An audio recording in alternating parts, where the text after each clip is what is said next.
Hi everyone, welcome to டக்குனி Hindi YouTube channel. இன்னைக்கு வீடியோவில் நம்ம பார்க்க போகிறது ஒரு ஹிந்தி வார்த்தையை எடுத்துக்கிட்டோம் அப்படின்னா அதுக்கு ரெண்டு தமிழ் அர்த்தங்கள் இருக்கிற மாதிரியான வார்த்தைகளாக பார்க்க போகிறோம். அப்படி நம்ம 25 ஹிந்தி வார்த்தைகள் பார்க்க போகிறோம். இது ஏன் நம்ம படிக்கணும் அப்படின்னா சில நேரம் மொதல் அர்த்தத்தில் வரும், சில நேரம் நம்ம ரெண்டாவது அர்த்தத்தில் யூஸ் பண்ண வேண்டி வரும். அதனால இந்த 25 வார்த்தைகளோட ரெண்டு அர்த்தமுமே தெரிஞ்சு வச்சுக்கிட்டா ரொம்ப ரொம்ப நல்லது. வீடியோ ஃபுல்லா பாருங்க. 25 வார்த்தைகள் என்னென்னன்னு இப்ப பாத்துரலாம்.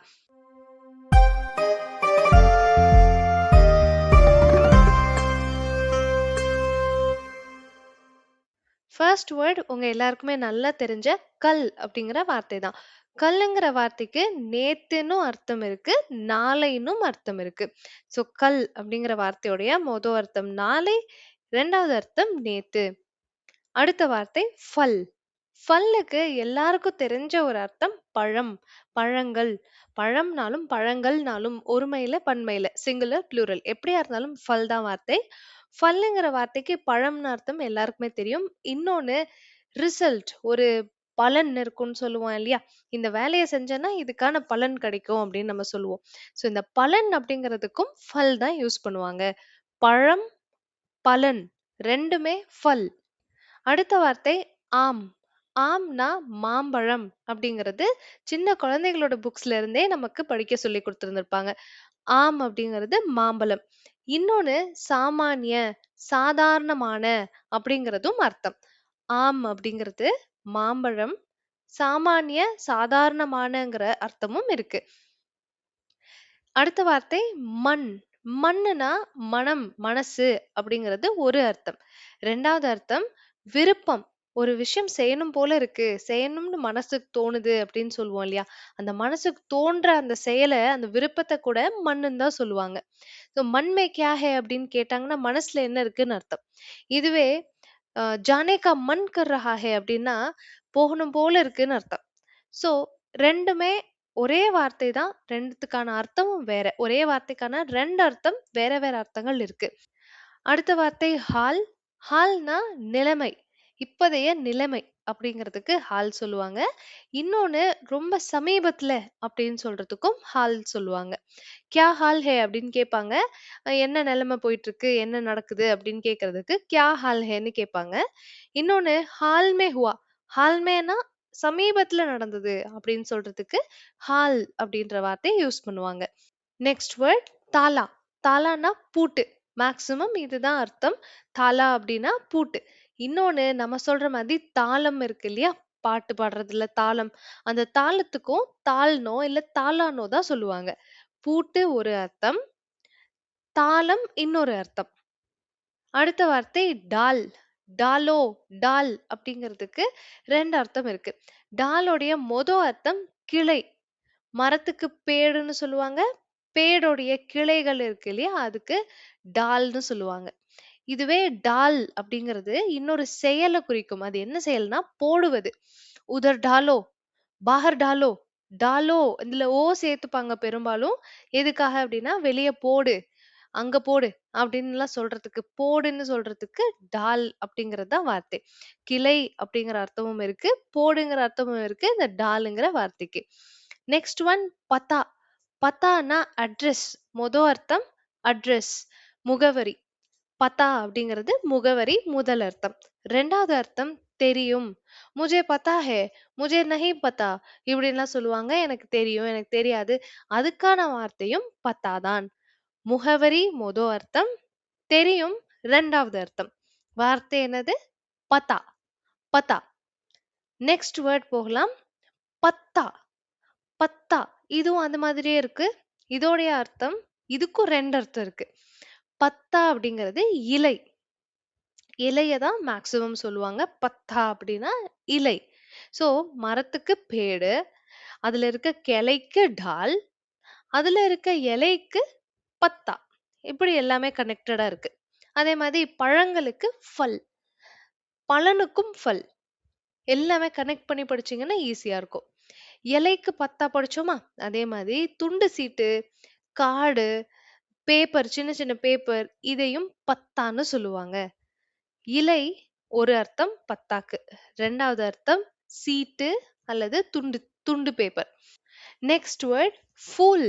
பாருங்க ஃபல் பார்த்தோம் இல்லையா? அதே மாதிரி ஃபூலும் வந்துருச்சு. ஒரு வார்த்தைக்கு 2 அர்த்தம் வச்ச வேர்ட்ஸ்ல.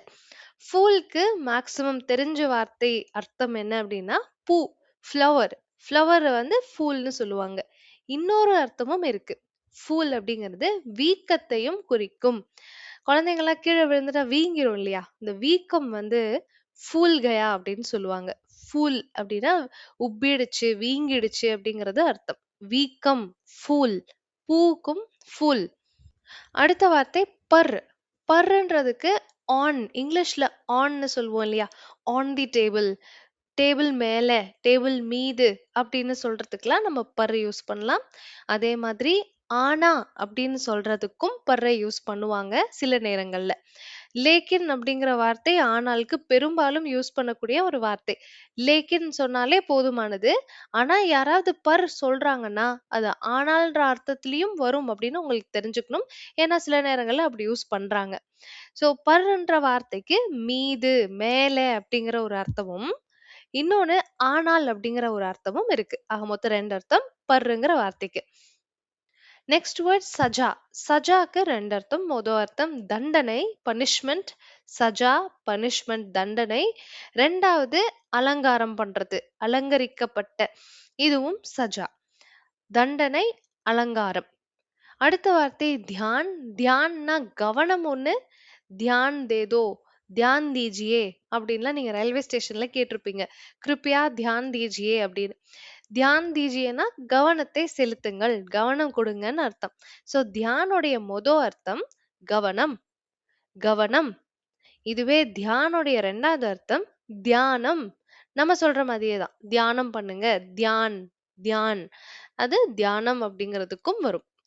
இதுக்கு முன்னாடி மண் அப்படின்னு ஒரு வார்த்தை படிச்சோம். இப்ப படிக்க போறது மான். மான் அப்படின்னா மானம் அல்லது மரியாதை. அதுக்கு வந்து மான்னு சொல்லலாம். நம்ம எப்படி மானம் அப்படிங்கிற வார்த்தை வச்சிருக்கோமோ, அது மாதிரி அவங்க மான்னு வச்சிருக்காங்க. அது மரியாதையை குறிக்கக்கூடிய ஒரு வார்த்தை. இன்னொன்னு ஏற்றுக்கொள்வது, மான்லோ, மானோ அப்படின்லாம் சொல்லுவாங்க. இது வந்து ஏத்துக்கோன்னு அர்த்தம். ஒத்துக்கோ, அக்செப்ட் பண்ணிக்கோ அப்படிங்கிறதுக்கு மானோ அப்படின்னு யூஸ் பண்ணுவாங்க. அதுதான் இந்த மான் அப்படிங்கிற செயல். ஒரே வார்த்தை 2 அர்த்தம். ஒண்ணு மரியாதை, இன்னொன்னு ஒற்றுக்கொள்வது இல்ல ஏத்துக்கொள்வது. Next word Uttar.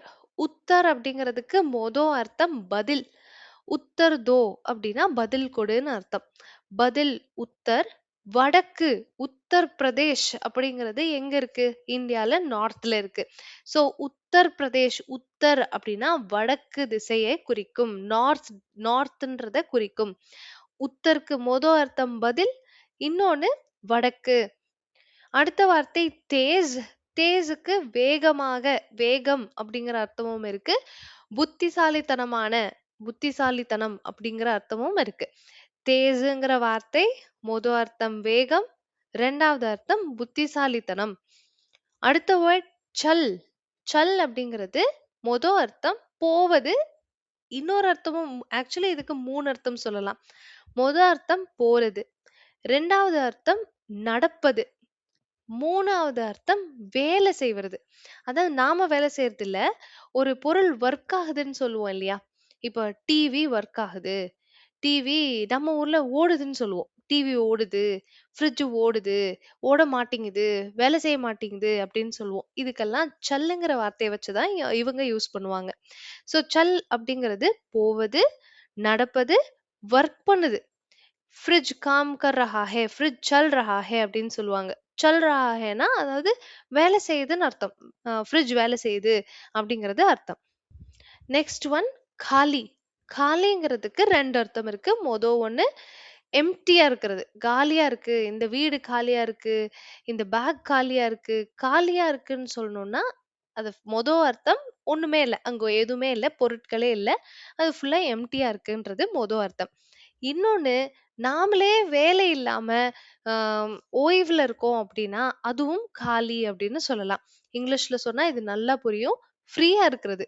நாம ஃப்ரீயா இருக்கிறத, இல்ல அடுத்தவங்க யாராவது ஃப்ரீயா இருக்கிறதையும் காலி அப்படிங்கிற வார்த்தையில நீங்க குறிப்பிடலாம். ஸோ காலிக்கு அர்த்தம் ஒரு பொருள், ஒரு இடம் காலியா இருக்கு. ஒரு சீட்டு பஸ்ல வந்து சீட் காலியா இருக்கு. இந்த மாரி சொல்றதுக்கும் யூஸ் பண்ணலாம். நான் ஃப்ரீயா இருக்கேன். அவன் ஃப்ரீயா இருக்கான். அந்த ஃப்ரீயா இருக்கிறது, ஓய்வுல இருக்கிறது அதையும் காலின்னு சொல்லலாம். அடுத்த வார்த்தை பாரி. பாரிக்கு அர்த்தம் கனமான. இந்த பேக் ரொம்ப வெயிட்டா இருக்கு. இந்த மாதிரி பாரி அப்படிங்கிறது ரொம்ப கனமா இருக்கிறது, வெயிட் ஜாஸ்தியா இருக்கிறத பாரின்னு சொல்லுவோம். இன்னொன்னு கடுமையா இருக்கு அப்படின்றதுக்கு இப்ப கடுமையான மழை இந்த மாதிரியான வார்த்தைகளுக்கும் பாரின்றத யூஸ் பண்ணலாம். அடுத்தது பந்த் கர்னா. பந்த் கர் அப்படிங்கிறது ஒண்ணு மூடுவது, க்ளோஸ் பண்றது. இது அர்த்தம். இன்னொன்னு நிறுத்துவது, ஸ்டாப் பண்றது. இது 2வது அர்த்தம். பந்த் கர்னா இது ஒரு செயல். இந்த செயலுக்கு அர்த்தம் மூடுவது. 2வது அர்த்தம் நிறுத்துவது. க்ளோஸ் பண்றது, ஸ்டாப் பண்றது. 2மே பந்த் கர்னா. அடுத்தது மில்னா. கிடைப்பது, சந்திப்பது. அர்த்தம் கிடைப்பது. இப்போ ஒரு பொருள் கிடைக்கும், கிடைக்காது இதெல்லாம் சொல்றதுக்கும் மில் தான் யூஸ் பண்ணுவாங்க. சந்தி, அவர போய் மீட் பண்ணு, இவங்கள போய் மீட் பண்ணு அப்படின்னு சொல்றதுக்கும் மில் தான் சொல்லுவாங்க. மில்னா அப்படின்னு இருக்கிறது ஒரு செயல குறிக்குது, ஒரு வேர்ப குறிக்குது. இந்த வேர்புக்கே இந்த செயலுக்கே 2 அர்த்தங்கள் இருக்கு. ஒண்ணு கிடைப்பது, இன்னொன்னு சந்திப்பது. அடுத்தது உட்டானா. உட்டானாங்கிற வார்த்தைக்கும் 2 அர்த்தம் இருக்கு. ஒண்ணு தூக்குறது. கீழ இருக்கிற ஒண்ண எடுக்கிற அந்த தூக்குற செயல். இத உட்டானா அப்படின்னு சொல்லுவாங்க. இன்னொன்னு எழுப்புவது. யாரோ தூங்குறவங்கள எழுப்பி விடுறது இருக்கு இல்லையா? அதுவும் உட்டா. உட்டாங்கிற வார்த்தை உட்டானா. இந்த நாவ சேர்த்தாலும் சேர்க்கலாம், சேர்க்காட்டியும் விட்டுறலாம். அது பிரச்சனை கிடையாது. உட்டா அப்படிங்கிற வார்த்தையே போதுமானது. தூக்குவது, இல்ல எழுப்புவது அப்படிங்கிற 2 அர்த்தம் இதுக்கு இருக்கு. அடுத்த வார்த்தை சோனா. சோனாக்கு 2 அர்த்தம். ஒண்ணு அது செயலாக இருக்குது. ஒண்ணு ஒரு வினைச்சொல். ஒரு வெர்ப். இன்னொன்னு பெயர்ச்சொல். நவுன். சோனாங்கிறதுக்கான வினைச்சொல் அர்த்தம் பாருங்க. வெர்பா என்ன இருக்குன்னா, தூங்குவது. இது ஒரு செயல் இல்லையா? தூங்குறது அப்படிங்கிறது ஒரு செயல். சோனாங்கிற வார்த்தைக்கு தூங்குறதுன்னு அர்த்தம் இருக்கு. 2வது அர்த்தம் ஒரு பெயர்ச்சொல். என்னதுன்னா, தங்கம். தங்கத்துக்கும் சோனான்னு தான் சொல்லுவாங்க. தூங்குறதுக்கும் சோனான்னு தான் சொல்லுவாங்க. அடுத்த வார்த்தை பச்சானா. பச்சானா அப்படின்னா ஃபர்ஸ்ட் அர்த்தம் சேமிக்கிறது. இப்ப பணத்த சேமிக்கிறது. நீங்க சம்பளத்த சேமிக்கிறது. சேமிக்கிறதுன்னு வரும்போது பச்சான்ற வார்த்தை யூஸ் பண்ணணும். பச்சா கிடையாது, பச்சா. அதே மாதிரி காப்பாத்துறது. யாராவது ஒரு ஆபத்துல இருக்காங்கன்னா, அவங்கள காப்பாத்துற அந்த செயல் இருக்கு இல்லையா? அதுவும் பச்சா தான். சேமிக்கிறது ஒரு அர்த்தம், காப்பாற்றுவது இன்னொரு அர்த்தம். இது 2மே பச்சா. பச்சான்னு சொல்லிறாதீங்க. பச்சா. அடுத்த வார்த்தை சலா. சல்லுன்னு ஒரு வார்த்தை படிச்சோம். அது நடப்பது, போவது, ஒரு விஷயம் ஒர்க் ஆகுது அப்படின்னு சொல்றதுக்கெல்லாம் சல் யூஸ் பண்ணுவோம். சலா அப்படிங்கிறது ஓட்டுவது, நடத்துவது அப்படிங்கிற 2யும் குறிக்கும். ஓட்டுவது. இப்ப கார் ஓட்டுறது, பைக் ஓட்டுறது, இந்த மாரி ஓட்டுவதுக்கு சலானா அப்படிங்கிற வார்த்தை இருக்கு. அதே மாதிரி நீங்க ஒரு பிசினஸ் நடத்துறீங்க, நீங்க ஒரு கடைய நடத்திட்டு இருக்கீங்க, நடத்துறீங்க இல்லையா? அதுக்கும் சலானா அப்படிங்கிற வார்த்தை தான் இருக்கு. சலானா ஒரு அர்த்தம் ஓட்டுவது, 2வது அர்த்தம் நடத்துவது. அவ்வளோதாங்க. நம்ம பார்க்கலாம்னு இருந்த 25 வார்த்தைகளும் பார்த்து முடிச்சாச்சு. ஒண்ணொண்ணும் நீங்க ஆல்ரெடி கேள்விப்பட்ட வார்த்தைகள். ஃபல்லா இருக்கட்டும், ஃபூலா இருக்கட்டும், டாலா இருக்கட்டும், எல்லாமே உங்களுக்கு தெரிஞ்ச வார்த்தைகள். ஆனா, இதுக்கு இன்னொரு அர்த்தமும் இருக்கு. அப்படியா? அப்படின்னு கேட்கிற அளவுக்கு இந்த வார்த்தைகள்லாம் இருந்திருக்கும். இந்த வீடியோ உங்களுக்கு யூஸ்ஃபுல்லா இருந்திருக்கும்னு நம்புறேன். யூஸ்ஃபுல்லா இருந்தது, உங்களுக்கு புடிச்சிருந்ததுன்னா இந்த வீடியோக்கு ஒரு லைக் குடுங்க. ஹிந்தி தேவைப்படுது. ஹிந்தி கத்துக்க போறேன். ஹிந்தி பேசணும். எனக்கு புடிச்சிருக்கு. இந்த மாதிரி உங்கள்ட்ட யார் சொன்னாலும் நம்ம சேனல்ல கொஞ்சம் அவங்களுக்கு இன்ட்ரோடியூஸ் பண்ணுங்க. டக்குனு ஹிந்தி சேனல்ல தொடர்ந்து நீங்க தமிழ் மூலமா ஈஸியா ஹிந்தி கத்துக்கிறதுக்கான வீடியோஸ் வந்துட்டே இருக்கும். அது இந்த மாதிரி வார்த்தைகளா இருக்கலாம், வாக்கியங்களா இருக்கலாம், பிராக்டிஸ் பண்றதுக்கான செஷன்ஸா இருக்கலாம். எல்லாமே நம்ம கிளாஸ்ல நம்மளுடைய வீடியோஸ்லயே வந்துட்டே இருக்கும். அண்ட் ஹிந்தி கத்துட்டு இருக்கிறவங்க இந்த வீடியோவ பார்க்குறீங்க அப்படின்னா, இந்த வீடியோஸ் எல்லாம் தொடர்ந்து டிஃபரெண்ட் வேஸ்ல நம்ம வந்து படிக்கிற விதங்கள், புது புது வீடியோஸ் எல்லாம் உங்களுக்கு வந்து ரீச் ஆகணும் அப்படின்னா, மறக்காம நம்ம சேனல சப்ஸ்கிரைப் பண்ணி வச்சுக்கோங்க. Thank you so much for வாட்சிங்.